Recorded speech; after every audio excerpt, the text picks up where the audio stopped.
beautiful. I love this Ankara gown styles, the sleeve, the details, the combination with the yellow head wrap and the red shoes, everything, guys. Hi kings and queens, welcome back to my channel. If today is your first time, you are most definitely welcome.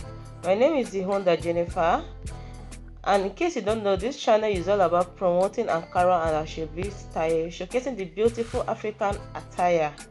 They are all handmade with so much love and passion, and I give credit to all the creative fashion designers that took their time to create this amazing styles.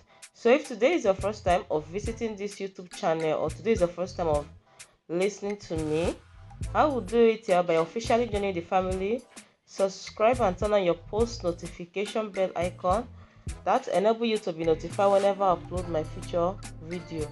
I upload video on this channel multiple times daily. As I said earlier, this channel is all about promoting Ankara and Asoebi style.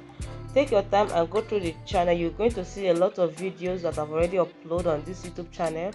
You'll be seeing styles like Asoebi, Vavent, Ankara gown, skirt and blouse, a lot of bubu gown, maxi gown, a lot of styles I've already uploaded on this channel. So that being said, I'll be leaving you right now to enjoy this video to the end, but do watch this video to the end, because at the end you're going to be seeing lovely styles. And secondly, this video is mixed up with not just Ankara but Asoebi.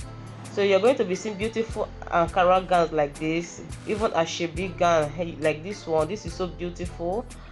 So just stay tuned and watch this video to the end. I'll be leaving you right now, and also don't forget to check my description box in case you want to order for any Ankara ready to wear.